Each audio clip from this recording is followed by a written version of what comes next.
Back to Iguodala. Up for the layup. Oh, blocked by James. Oh, my God. Davis is going to run it all the way back.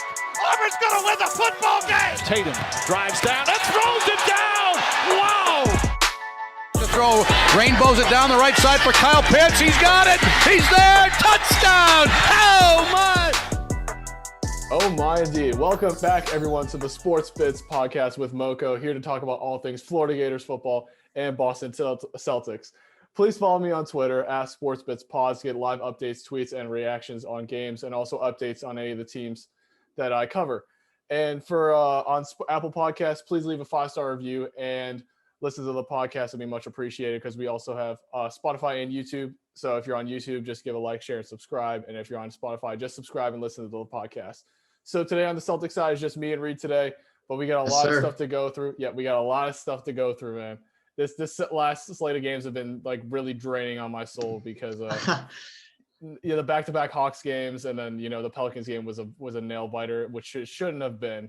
But we'll go into all that later in the show. But let's first go into the Nuggets, because I think that's an easy game we could talk about, because Jokic didn't play that good. I mean, Jokic played like average, I would say. It's not his best game, but also he had 43 points. Average.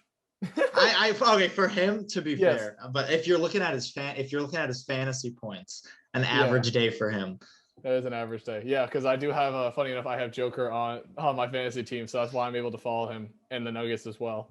So yeah, it was just the notes I had on the Nuggets game was outside their top 3 players, which apparently is not Michael Porter Jr., Joker, and Murray.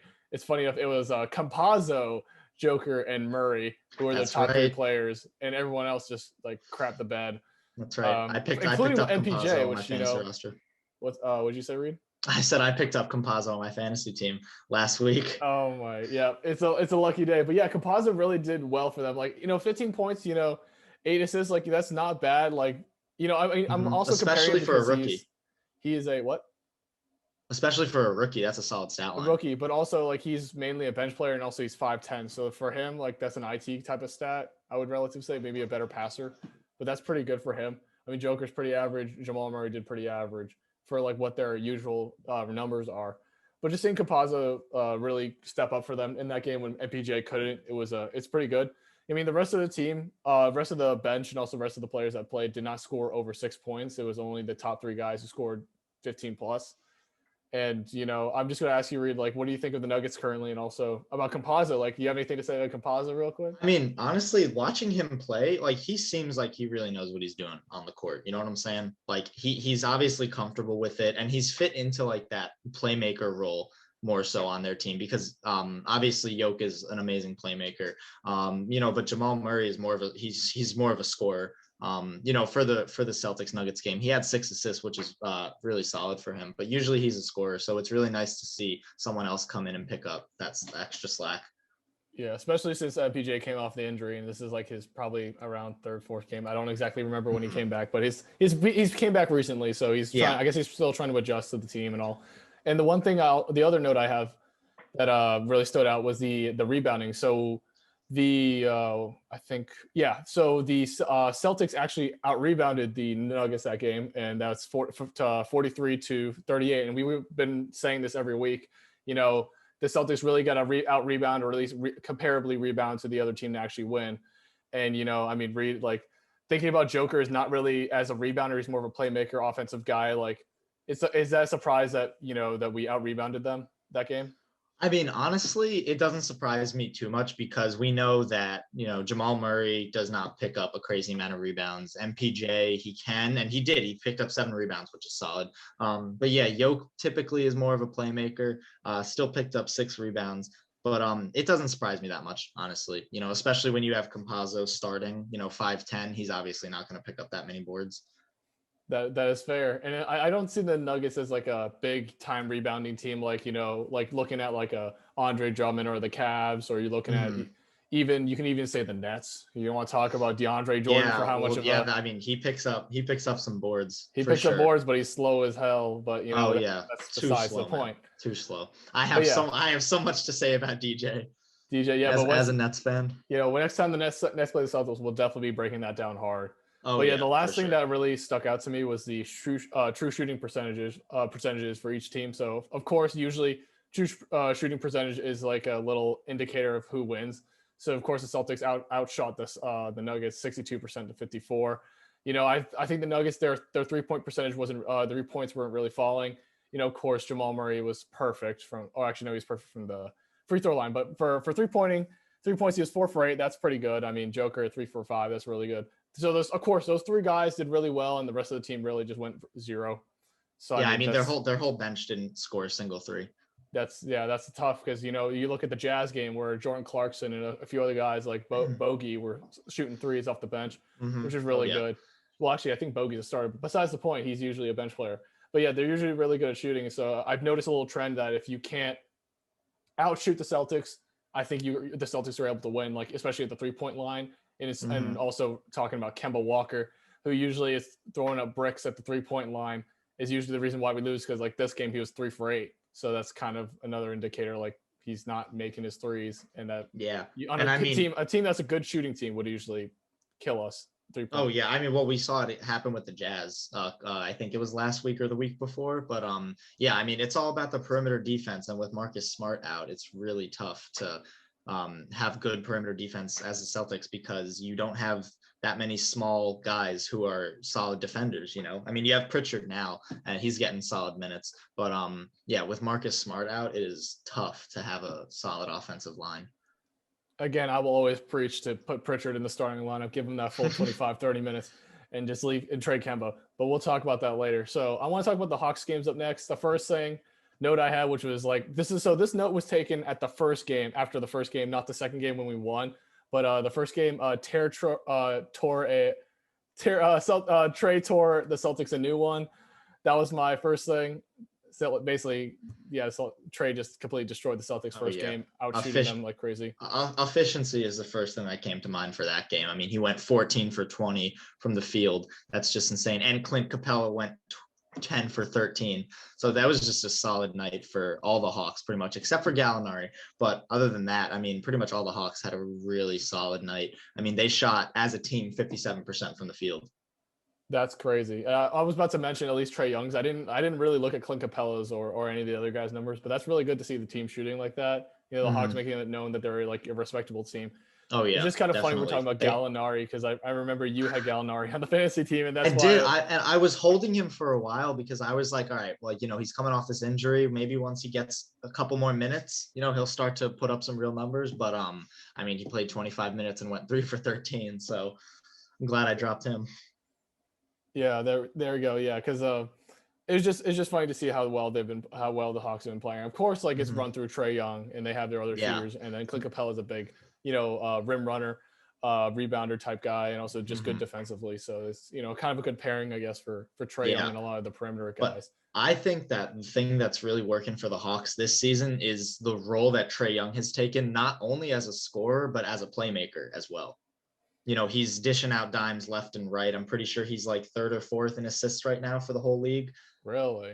Yeah, so he's putting up crazy assist numbers. And I think it's been really working out for them because they have good shooters. Like Kevin Huerter, obviously he's not as good as he was, but he's still a solid shooter. Some of these other guys like Gallinari typically is a better shooter than his performance against the Celtics, but I mean, it's definitely working out for them. Just running the whole offense through Trae Young, it's definitely working.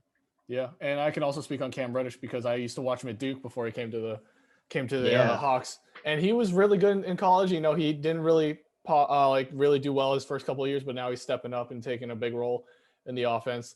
And the one other note I had, I'm gonna finish the Cam Reddish segment, but the other note I had was a Jaylen Brown taking dumb shots. So if you watch the games like attentively and like every game, like you notice a trend that Jaylen Brown likes to take like dumb shots. Like he dribbles like once we get the rebound, we dribble the ball down. Jaylen Brown has the ball and just pulls up for 3, like off a pick and roll, or he just pulls up for 3 in the first 5 seconds of the shot clock going down. I'm like, why are you doing this?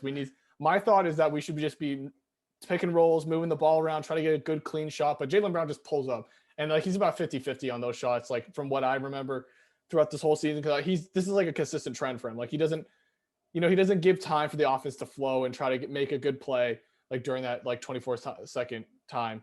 He just shoots it up, and it just every time I see him brick, it just makes me sad that we're like that was a wasted possession right there that Jalen had to take. I mean, me and James, talk about it all the time when we're both on here about just the ball movement of the Celtics or lack thereof. It really seems a lot of it is, like a your turn, my turn kind of thing between Jaylen Brown and Jason Tatum and Kemba Walker when he's in.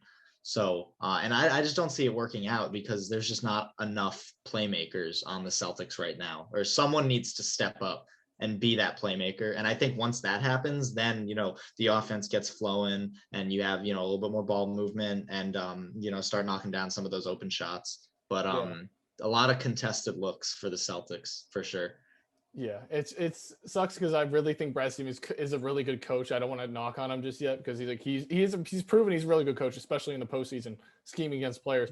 But the regular season, I don't know if his scheme is really working because like I know what his main scheme is, mainly pick and roll through the stars, and like he likes to play through the stars instead of like making like an offense that makes all the players like involved in the offense like a Golden State team. And since I also noted that in every single game, I noted the young guys are really showing up, like Ojale shooting really well. Grant Williams, Rob Williams is really popping off. Time Lord as he's called, Robert Williams. I don't know if you know that nickname, but me and James were talking about it during the week. But yeah, Rob Williams is called Time Lord, and I keep hearing that more and more because he's getting off the good pick and rolls, dunking on everybody. Oh yeah, dude, he's throwing down some posters. I'm telling you. I mean, James talks about it all the time, so I'll speak for him. Since he's not here right now, but Robin Williams is on a tear. He really is. And he's a solid defensive player. He had 2 blocks against the Hawks. So, I mean, he's definitely a solid defensive player. And I mean, offense definitely needs a little bit more work. He really just puts up easy dunks, but yeah, he's definitely a solid player all around for the Celtics that you guys need that inside presence. It's funny enough you talk about blocks with Robert Williams because I took this note down on the New Orleans game, the overtime game. First thing I'm going to say, because you brought up the blocks, Rob Williams had 4 blocks. Robert Williams, 4 blocks on that game. Absolutely, he blocked crazy. Like Zion a couple times. He blocked Hernan Gomez one time. It was crazy watching that game. But the first thing I want to say to this, and I don't know if you're watching this because this really like almost made me punch my TV, is that we had a 20-point lead in the third quarter. And we held Zion to 4 points. And then the fourth quarter, like you look at the stat sheet now, Zion had 28. He scored 22 points in that last half of the third quarter and the fourth quarter. Yeah, the whole first half, he had 4 points. Yeah, like that was like pissing me off so much just because we held them. Like we held their star player. We have a chance to win. That's why we're up 20. And then we blow it and we go to overtime. We still blow it. And that just pisses me off because then Brendan Ingram popped off around the same time because, once you get that pressure off Zion, those other guys will pop off. And that's like seriously really made me mad. Especially since Ingram is a solid shooter. He is a great shooter, and also he's a good ball handler. He can create his own shot. So it's definitely like if, you're focusing on Zion, which I think would be the typical strategy, focusing on Zion. Yeah, it leaves Brandon Ingram open. And I mean, he hit that dagger in overtime. I remember I was watching that. Oh, you were watching the game? Yeah, I told you. I watched I watched the last little bit of overtime. Yeah, overtime was crazy, dude. And it's just like I really did started losing interest after overtime because I knew we had the chance. We had that win in the bag in the third quarter, and it just went downhill. I'm just why? I mean, I know you probably know exactly what I'm about to say, but one of the big problems the Celtics had is once again our favorite point guard, Kemba Walker. We will say it forever. Oh, I mean, he went 1 for 12 from 3. Yeah, that's not. I was gonna say that, but yeah, he's it's weird because he's been playing really well a couple games and then he goes bad, like goes cold for 3 games, and comes back like 1 game really good, and then goes cold another 2 games. It just makes no sense. He's having a really hard time finding consistency this season. It's weird because I know why he's pulling up so much because like he's supposed to be that shot creator and that's like his instinct to do that, but like it's not what we need right now. And like, I mean, we've seen him hit the shots before. Yes. It's not like this is new. Like on the games he plays well, it looks like retro Kemba. It looks like Hornets Kemba when he plays really well. It gets out like 17, 20 points again, whatever games he does well. And then now he's playing like he plays like booty cheeks every time I see, especially during the Pelicans game. Oh God, I'm stuttering because this is pissing me off just thinking about Kemba. Every time I come on this podcast, we have to talk about Kemba at least once, or else it's not a Celtics podcast. He's always a problem. Every time we've brought him up, it's always been a problem. Dude, this wouldn't be a Celtics podcast without him. I'll be honest. Exactly. No, it wouldn't be a Celtics podcast without one problem player on the roster. And right now it's Kemba. Not to mention, I forgot Robert Williams had 13 rebounds that game as well. Like I forgot to highlight that because we're talking about blocks, but Robert Williams had 14 rebounds. Great defensive game for him. Exactly. That's what we need for the future. I mean, he was playing against Hernan Gomez. Like that's not like a star player. Like we need to see how he plays against Embiid, Joker, and all these other guys. I mean, we did see him play against Joker. It wasn't as good because Joker's like unstoppable. Yeah, but and I think he's a respectable guy. Yeah, and Joker, it's tough to guard him because he's 7 feet tall. He plays the center position, but he does not play like a center at all. No. You know, he plays like a guard. He moves the ball like a guard. He passes like a guard. So it's really tough when you put a big guy on him like that. And that's why I think that once the Celtics get Marcus Smart back, that you guys will have a lot more success on the defensive end. I think that's true because I did bring it up a couple of weeks ago, but yeah, I think he's our leader on defense, especially on the perimeter. And I think these young guys have stepped up, and our perimeter defense has looked a little bit better. You know, even though we've let a few guys like Josh Hart, for example, really pop off when we least expected or least needed to, like having that 17-point game. And also looking at the Mavericks game too, it was a struggle trying to stop Luka from like getting a good head speed when he was driving in the paint. So let's transition to the Mavericks game. KP's out, so you know they're running Dorian Finney-Smith at the 5, and they have Dwight Powell at the 5 as well. So like you know it's not what you expect, but you know they still did really well. Luka, it's funny because I watched this game and Brad Stevens like during the like mid game conference talking to the announcer said like we need to get on tight against Luka. We can't let him start running. Like getting speed to the basket, and you know what they do? Let him get speed. They tight him up. They get on tight against him. He just blows past them. Can't like, let I don't him know go. what to do. He's quick. You know, Luka's quick. You know, he really is, and he has a quick trigger too. And I think this was the game where he hit that contested 3 right before the buzzer. I think there was like 0.1 second left or something like that. So that was crazy. And I mean, he's shooting. You know, we saw him have some struggles at the beginning of the season. The whole Mavericks team was having trouble from 3, but this game he went 6 for 8. Yep. And yeah, that was a struggle. But look, also another highlight was Jalen Brunson going 5 for 7 on the bench. I mean, he's technically not a bench player, but you know they want to run Josh Richardson and James Johnson to run defense against Jason Tatum and Brown. So I mean, Brunson is going to move to the bench. But yeah, he did really well this game. You know, it looks like still guards are a problem. Tim Hardaway did all right. Josh Richardson. You know, all the guys who really scored well were a lot of guard play.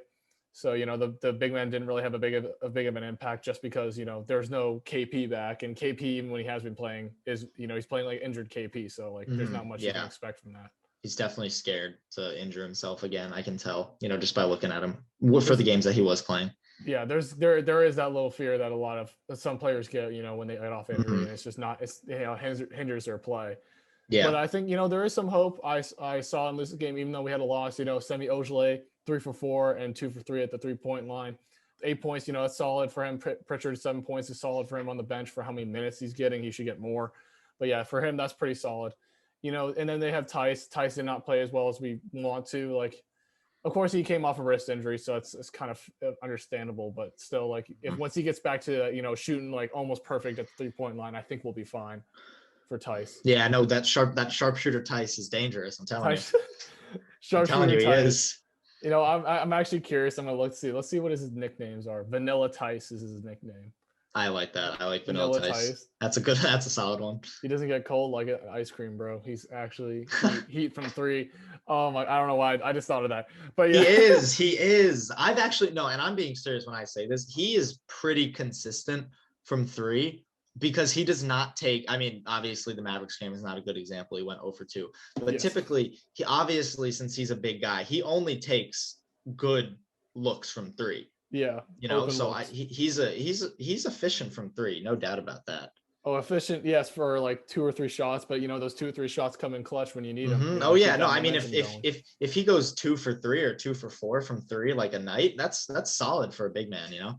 I'll take that any day of the week from him. Yeah, it's great to have that stretch big. I think we can consider Tice a stretch big now, but like, you know, we still consider our Tristan Thompson as our big guy, even though he's 6'8", like Robert Williams, and we don't have that big center. That's why, funny enough, we're going to transition to this real rumor we heard. Because yeah, I mean, for the Mavericks, I'm going to just put this closing thought is that, you know, Luka, I still think he's my MVP regardless of what people say. So this game proved it. So I want to transition to Andre Drummond because there have been rumors about Celtics trading for Andre Drummond and that being that big rebounding, rim running defensive center. And like, what do you think of that? Like first thoughts on the Drummond idea of trade? So I like Andre Drummond. He's a solid player. Obviously a big rebounder. That's his bread and butter pretty much. My only problem with having Drummond join the Celtics is he's not a great defensive guy. Obviously he can pick up the rebounds, but other than that, he's not a great defensive presence in the paint. So I think that other bigs would absolutely cook him, and I think that I'm not exactly sure how I feel about this, but I did hear something about someone posed a question on like Instagram or something. They were like, is Andre Drummond actually a solid addition to a team, or is he a stat patter? Does he just pick up the rebounds and it doesn't mean anything? So I don't know. Hassan Whiteside, he's pretty much a stat patter. Something like that. Yeah. Something like that. So I don't know. It's interesting. I like Andre Drummond though. I think it could be a good addition, but I'm just weary. It could be good. I don't know if he is better defensively than Tristan Thompson, but Tristan Thompson's pretty solid at defense. Like his ratings have never went above 120 on the defensive rating so far. Every game I at least look deep dived at, like he's never reached above 120, which is like really bad. Like that's pretty average for like an average center for like a, I guess bench caliber, like really good bench player caliber center. Like I don't know how to put it because he's not I don't think Tristan Thompson is like an automatic starter. Like I feel like he still needs to fight for those minutes as a starter. Definitely, especially on a team that has Robert Williams on it and Daniel Tice. Exactly. So he definitely needs to be fighting for his minutes, no doubt. Yeah, but he's been pretty serviceable. I like him, but he's not as big as some other centers we would want. I mean, like it'd be a dream, but we could get like a Mitchell Robinson, who's 7 foot, really good defensive guy. Like he's not going to pad stats on the offense because that's not his bread and butter. It's mainly defensive rebounding. I mean, what do you think of the Mitchell Robinson idea? I mean, Mitchell Robinson, that would be. I mean, I know he's injured now. I hope he gets better. But I think that would actually be a fantastic addition to the Celtics because you're right. He's a really solid paint interior defender. And that's definitely what you guys need right now, especially when you're going to be going up against the Sixers, in the playoffs. I'm sure that you guys will see the Sixers in the playoffs. So yeah, I think that definitely you guys need a solid interior defensive presence to, take some of that, take some, I don't even know how to put it, but take some heat away from, like Embiid. Yeah. I guess not heat. I guess some of that. I don't even know. I can't think of the word for right now, but I'm sure that you know exactly what I'm talking about. Yeah, I know what you're talking about. I think everyone listening knows what they're talking about. Embiid getting hot and like you gotta like cool that down just a little bit. Definitely. But yeah, Mitchell Robinson. There's a lot of great defensive centers out there that we could potentially try to trade for. There's also the Harrison Barnes thing we talked about last week. There's a lot of ideas being thrown out there. Honestly, I think we need to make a move either in the offseason or this trade deadline for a big star, especially the bigger defensive center, or maybe a good like a couple of good bench pieces or something. I mean, definitely. I don't know if you've heard any more rumors, unless those are the ones we kind of wrapped up.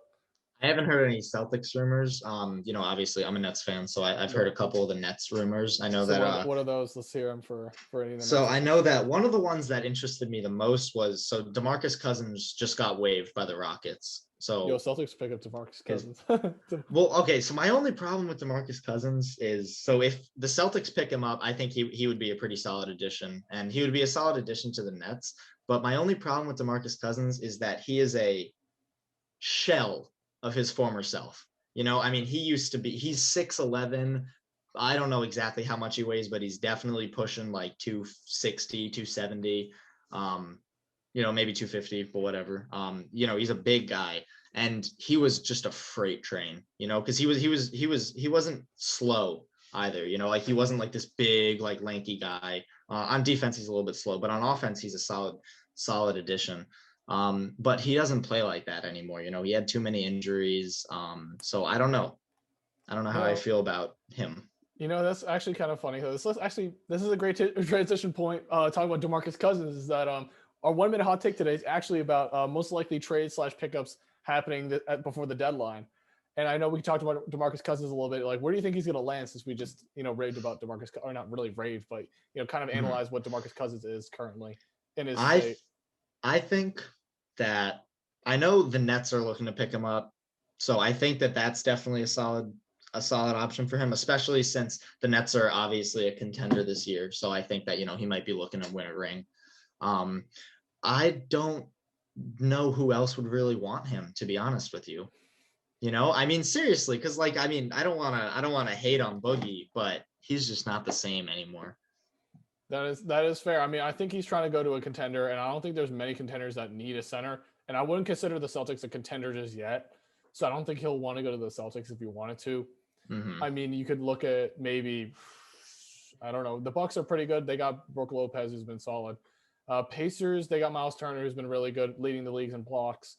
Raptors, I don't know about the Raptors. They have Siakam. I don't think they Siakam. I don't think they need another big piece.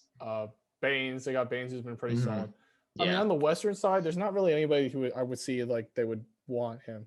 Yeah, you are right. Like, I don't see any. The Western teams. It seems like pretty much all of the Western teams right now, they have their offensive and defensive system, and they're sticking with it. It seems like all the like the Suns, they have their system. They're running through Booker and Chris Paul. The Lakers, they're stacked, beyond belief. They're not changing their roster. I don't think, at least. The Jazz, they have their system. And I just don't see DeMarcus Cousins fitting into any of them, really. Yeah. It was funny enough. It was like the mellow pickup for the Blazers. We didn't think, at least in my opinion, I didn't think he would be a great addition. Like, he would just not be as good as he used to be. Coming from the Rockets he was coming from. But yeah, he's been a really good, solid bench player, and for the Blazers and keeping that bench afloat, which is like relatively good. I mean, they also have Trent, so I guess Trent and Melo have been carrying that bench. But yeah, I mean, I don't really see any team that needs a big time center like DeMarcus, relatively big time center like DeMarcus. He's still a big name, but I honestly, looking at it right now, I could potentially see the Wizards picking him up. Only because Robin Lopez, no disrespect to my boy Robin Lopez, but he is just not it. No, I agree. He's a big dude, and he's had a couple big games this season. Looking at his fan, I can see the Wizards picking him up because I don't see Robin Lopez doing what they need from a big man.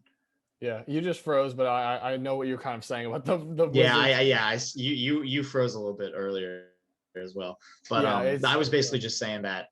Yeah, I was basically just saying that DeMarcus Cousins would replace Robin Lopez, and I think that would be a solid addition for them. Yeah, I mean, considering Thomas Bryant is injured right now, so maybe they do need that big time center, and then when he gets back, he can take a bench role. I mean, yeah, I guess DeMarcus Cousins is not worried about being a starter anymore. Like, he's just trying to get where he can, maybe win a ring. Pretty pissed when he was on the Rockets because they wanted him to take a bench role.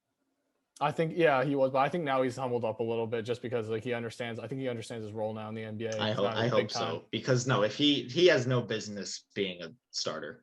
That Achilles injury back then really killed his game a lot more. Seriously, than it should have. It really did. It absolutely changed him as a player.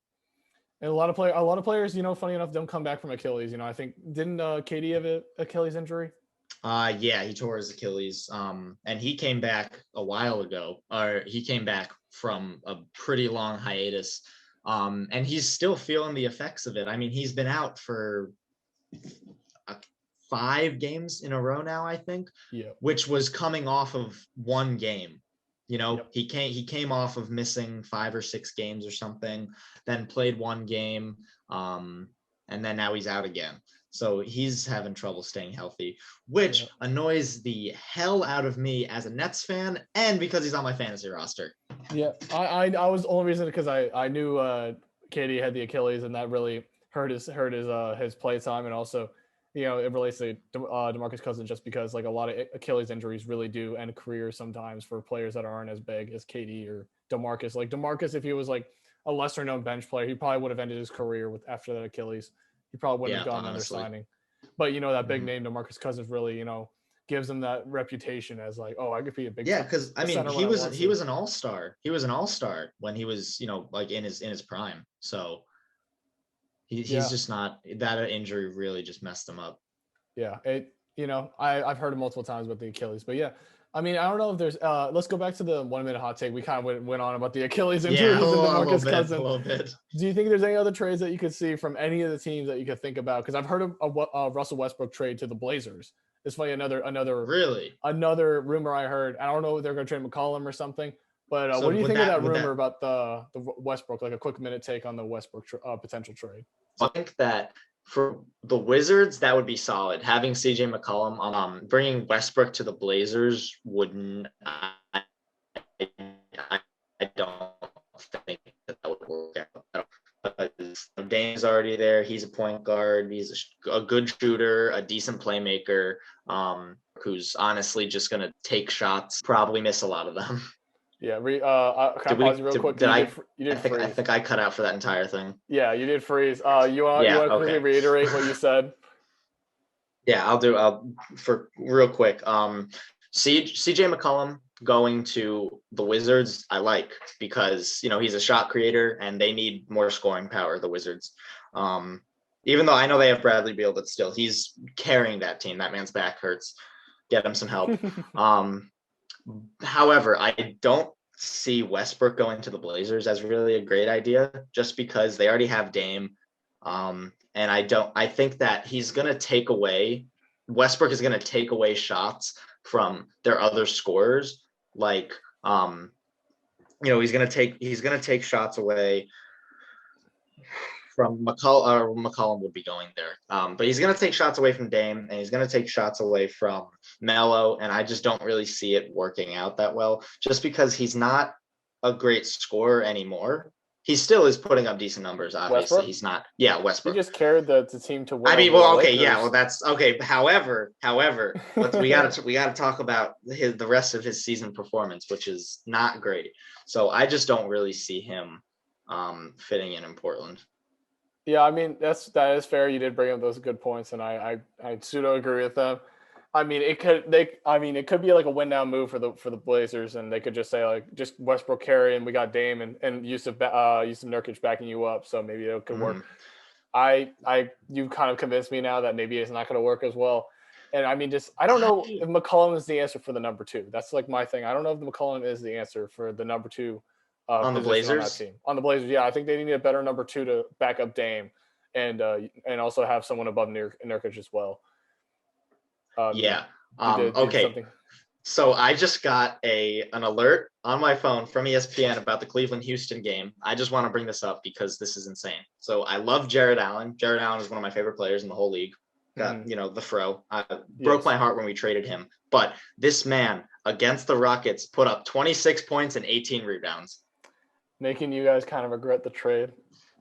You're telling me, bro. You are telling me. I mean, yeah, it's fair. And also, funny, a quick update for the Celtics game that is currently being played when we're recording this. The Celtics are down 97 to 119. Oh my God! There's only 3 minutes left, so there's no way they're coming back. So all I'm saying. I'm not going to put hope that we're coming back on this game. Let's actually look at the stats. How about we do a quick breakdown of this game real quick while we're let's look at it right now. Okay, first thing I've noticed, Jason Tatum 4 for 20, 1 for 8 at the 3-point line. Jeez.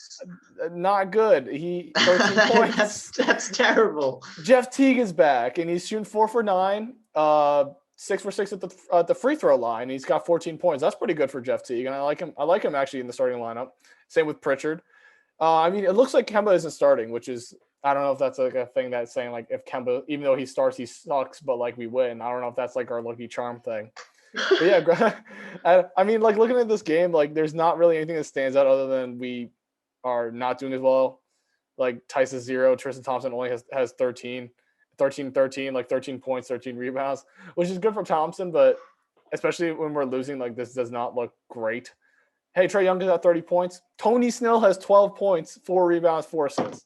Tony Snell, have you ever heard that man's name? Jeez, Tony Snell. Oh, that's not That's not. I remember a Snell from 2K14. That's not the same guy, is it? No, I think that is. Tony Snell's been It is around. really. Oh my Tony god. Snell Okay, has been yeah. around. He is 29. He's been around. Oh yeah. Okay, so it's probably the same guy. That's crazy. Yeah. Actually, wow. 4 for 6 from 3. Let's get it. Oh my God! Just when we're talking about Gallinari, he got 38 points, 13 for 16, 10 for for 12. 12 from 3. What is that? So just when we're talking about Gallinari not being as good, he is Seriously. carrying that team along with Trae Young to win against the Celtics. Prove me wrong. That Good means for we him. are 1-2 against the Hawks this season, at least recently. I don't remember if there's any games at the beginning because my memory is fading because all these losses seem the same at this rate. But but we were 1-2 recently against the Hawks, like series wise, and this is just really painting like my heart is like collapsing right now. This is really bad. All right, well that's fair. I mean, Gallo carried that. That's the reason why we're losing. Gallo and Trae, of course, going off, and Tony Snell getting 12 points. Like, what is that? Yeah, and I Like mean, a 73 overall in 2K. So what the hell? Jason Tatum going 4 for 20 from the field. That is terrible. That is not what we need. That's inexcusable. That is inexcusable. Jaylen Brown also is 0 for 6 at the 3-point line. So that. Oh, you're right. Jeez. Is another thing. So yeah, maybe we'll go more in depth after. Like maybe I don't even want to talk about the Hawks anymore. So maybe you're not gonna hear any more Hawks talk until the next time we play them. More about the Hawks. So yeah, just know I guess the Hawks have our number and we're probably gonna lose against them again. If potentially, I'm not gonna put my hopes up just because like looking at these past games, it looks like the Celtics can't guard Trae Young or any big guard play. Like we looked at Luka Doncic. Like think about it: Luka Doncic, Jamal Murray, Trae Young. What's the other one? The Pelicans. I mean Zion, but that isn't a perimeter player. Yeah, he's huge. Brandon Josh Ingram Hart is and more Brandon forward. Ingram are perimeter players that went off. So yeah, perimeter has been a problem. I think we've gone on long enough, and I don't really want to look at this Hawks box score anymore. So we are just gonna cut there. Shield your eyes. Shield your eyes. Yeah, my eyes need a break from this. Do you have any closing remarks about the games? Anything that's related or Celtics related you want to stick out there? I mean, honestly, just right now for the Celtics, they gotta get Marcus Smart back, get that defense up, and Jason Tatum and Jaylen Brown need to step it up. They're all-stars. They just got announced as all-stars. Actually, that's quick news. And they got announced as all-stars reserves. They deserve it, I think. I think they're both Jaylen Brown iffy, but I think Jason Tatum is an all-star. I agree with that. But I mean 4 for 20 tonight. He's just playing so inconsistent this season. Yeah. Okay. I'm also dropping James Wiseman if you want him. He's only scored 18 points in the past 2 weeks. I'm good then. Okay, but yeah, so yeah, I mean, stole him from me last week. Hopefully Marcus Smart gives some energy back when he comes back. But yeah, I mean that's really I think that's the only hope. The only hope for this team to even compete in the playoffs. Because we are 6th. Okay, quick thing. We are 6th in the rankings. We dropped from 4 to 6, which really sucks because a lot of teams are going off, and we are falling down quite a bit. So, I mean, hopefully Marcus Smart comes back and we'll be good, but that's really on the Celtics side. So hopefully next week we'll get the full squad back. But, me and Reed, we had a fun time talking about it. Sir, that's right. It's been really good. It's the first time that Reed and I have been, doing it solo this week, I guess. Solo. Yeah, that's right. This is my first time without James. It's been really good other than the connection issues. Hopefully I'll be able to edit those out. I'm going to keep this part edited. Hopefully I can edit that out. But, yeah, until next week, boys, I'll see y'all. Peace. And we are back. All right, time to talk about Florida Gator offense because today we are actually going to be talking about the Florida Gator offense for 2021 and the outlook with the current roster because, the transfer portal and we have a dead period currently in place. But, there could be last-minute transfers and stuff that could happen. So for right now, we're just looking at the roster as it is currently, as it is at spring practice because that's the big thing because I think these guys are going to be the guys who would get the most reps and the most, eyes on because of spring practice and all the coaches. So I think this will be mostly solidified, like what I'm trying to say. Like we'll do a roster review for both offense and defense before the season. But for right now, let's look at what they have for spring practice and what guys they are bringing back from last year. So let's start on the QB side with Anthony Richardson and Emory Jones as the main highlight of this, returning QB room because he got probably the most snaps out of those two names. And he's probably going to be the projected starter for Florida. But, it's not certain because, we saw flashes of Anthony Richardson, and he's not as bad as, maybe some people think. But I think he has some promise and some potential there. But we also have our 2 guys we just signed with our most recent 2021 2021 signing class with Carlos Del Rio Wilson and Jalen Kitna. And, those guys could shake up the room a little bit, maybe Carlos Del Rio Wilson could be, because he's a 4-star and he has a lot of potential. He can move up to the second spot, the official backup QB over Anthony Richardson. I think those guys are mainly fighting for the backup role, but I think Emory Jones, in my eyes, from what I hear from quotes from the his fellow teammates and his coaches, saying that he can throw just as well as Kyle Trask. We haven't seen that for sure because practices aren't open, but hopefully he is, and if he is, that means he can be a great dual threat quarterback, because that's what we really, that's also going to bring back a more balanced attack for Florida's offense, considering we went pass heavy, we went full spread offense, not much running game going on last year. So, this will be a big refresher for Florida, having that good, decent run game, and also having a good arm with the QB. Speaking of run game, we can also go into the running back room with, our recent 5-star transfer, DeMarcus Bowman. And quick thing I'm going to throw out there beforehand, 24/7 just released their transfer rankings from 2021, and DeMarcus Bowman is actually number 2, and Eric Gilbert, which I'll talk about later, is number 1. So think about it. Off the University of Florida the Florida Gators have the top 2 transfers of this 2021 class. So they'll, that's going to be a big impact, 2 impact players that they just brought in, along with the returning guys like Dameon Pierce, Malik Davis, Naquan Wright, and Lorenzo Lingard. He's probably lower on the depth chart, but I think he hasn't seen many snaps because of his injury last year. So we'll see how he does in practice, and maybe he'll move up the ranks. But all these guys from what we saw last year were pretty solid guys. Dameon Pierce is just that hard-hitting running back, along with DeMarcus Bowman, power runners up the middle. We got Malik Davis, is more of a pass-catching type. Some people are saying, that you can move Malik Davis out to the slot and, make him a wide receiver, like running back combo. It could work, with how much, Malik Davis was able to adapt and be able to play a more pass, heavy role in the offense. And also the same with Naquan Wright. You can have, since we have a big, deep running back room, you can have those roles kind of set up because, we don't have a weak running back room. So, there's a lot of options. And also, I believe Malik Davis and Dameon Pierce are going to be the main veterans that are going to be mentoring these younger guys, including DeMarcus Bowman, who has not, been in Dan Mullen's system. So, hopefully he can get him up to speed and be able to put him out and be efficient on the field. There's been a lot of hype around him from high school, so hopefully he'll be able to bring that into the Florida Gators room.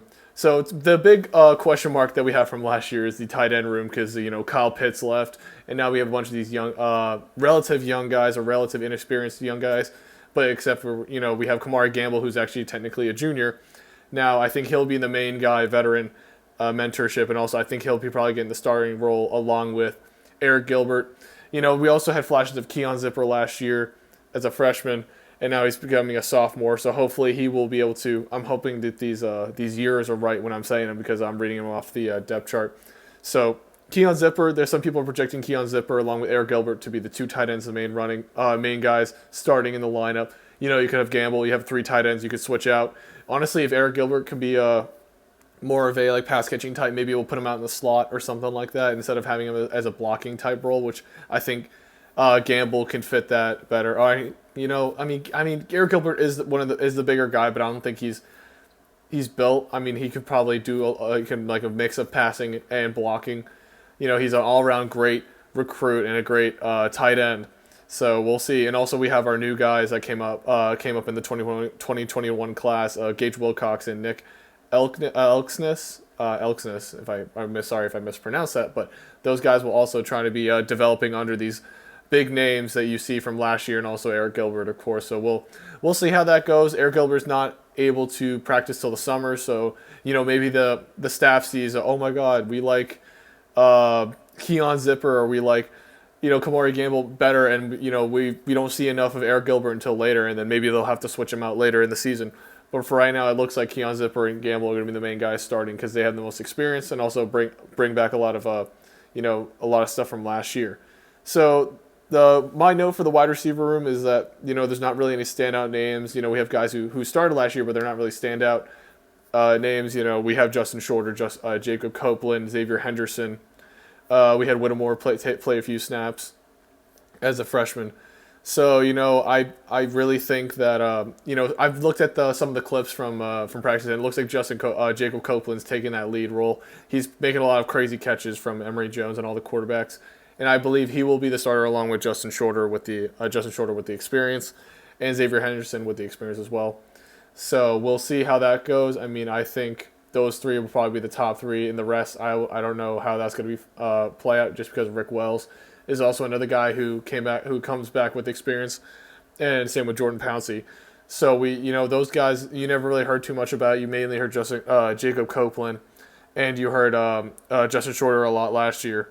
And Justin Shorter had some flashes of good, some good catches here and there, but never was the main role, just because we had Kadarius Toney last year and Trey Grimes, and we had one more guy. Yeah. Oh my God. Nope, that's not it. I'm thinking of Grimes. Grimes was he was there 2 years ago. He wasn't there last year. But yeah, I think there's a lot of potential, hopefully, and especially if some of the guys with experience can hopefully mentor some of these guys. I'm talking about mentorship a lot, and I think that's important to build these young guys up and be able to take over the roles once they leave, and also show that the older guys have experience and show that they're NFL ready.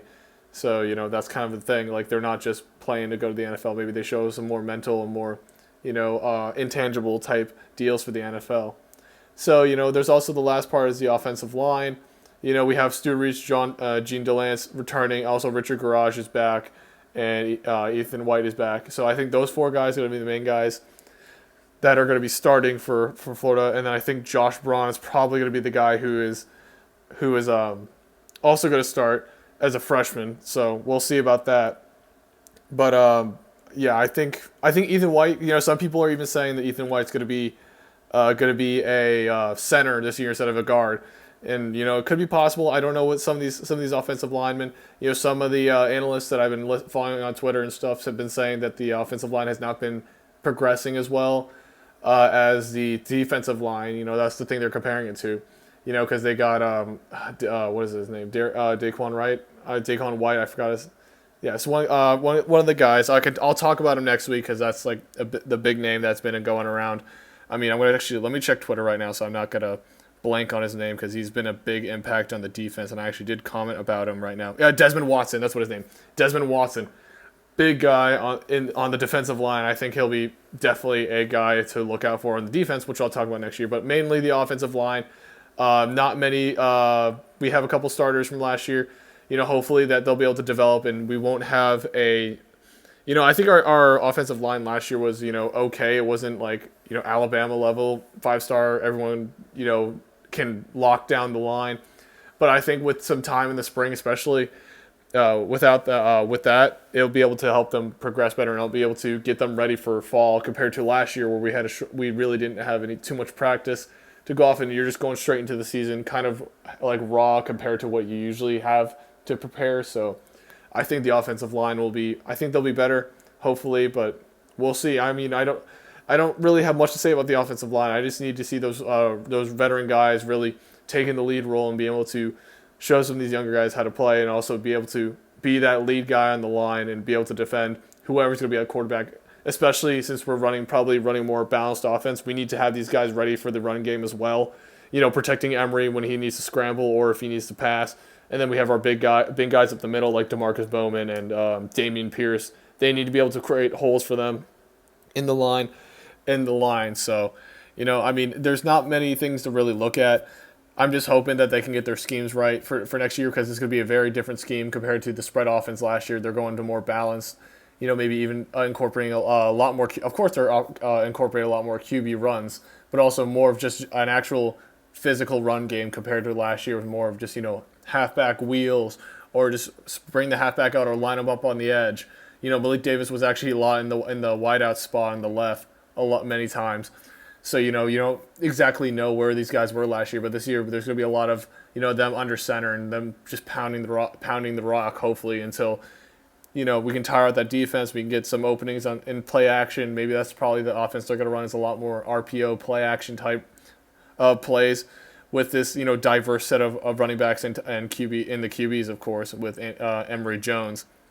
But Yeah, there's going to be a very different offense. We're not going to be used to seeing this compared to the last few years with Kyle Trask, couple of years with Kyle Trask, and especially with the Felipe Franks, didn't really run the ball as much. So this is going to be a fresh air for Florida football, seeing guys who can run a lot more, and hopefully with the running back room, hopefully what we're thinking these running backs can do, they'll be able to run the ball as efficiently as a lot of these other teams can, and that will hopefully build up our team with the running game, and then we can work on the pass, work off that with the play actions and all that. There's always that basic mindset. If you can get the run game going, you can get the play action going, then get the passing game rolling, because they're going to be focusing more on the running game. That basic philosophy, maybe they're going to try to push that this year instead of just going all pass heavy. And it's an obvious one-dimensional team, but we don't have a Kyle Trask to perform it efficiently as we did last year. So, yeah, I mean, there's not much to say about it. That's honestly my quick breakdown of it. Honestly, when we hear more reports from spring practice, we'll see, what they're thinking of doing next year and, what guys are going to be the main stars, and then you can work with that and try to guess what kind of schemes they're going to be working based on their actual starters they're going to announce. They're probably not even going to announce the starter until week 1, but, there's always hunches, and, there's a pretty sure some locks, later after spring practice, after hearing some of these guys, how they performed in spring. So we'll see. And also, not to mention, we don't have a spring game anymore, which kind of, sucks for a lot of Florida fans who love watching that game to see some of the young guys and seeing how these guys progress in spring. It also gives us a little eye-opener to see what we're going to expect for next year's season. So this really does suck, and we don't have that big game to see we like what our quarterback's doing. We like, how our offensive line is holding up. So that really does suck for a lot of fans, but I think hopefully with this new team, and it's going to be very young. That's the one thing I'm going to say, is very young relative to last year. So, give them time to develop, and I think we'll be a good team next year. But yeah, that's it on the Florida side. It's just a quick breakdown of the offense. Next week we'll probably go on to the defense, so that, expect that next week. So yeah, until next week, when we talk about the defense, I'll see y'all. Peace.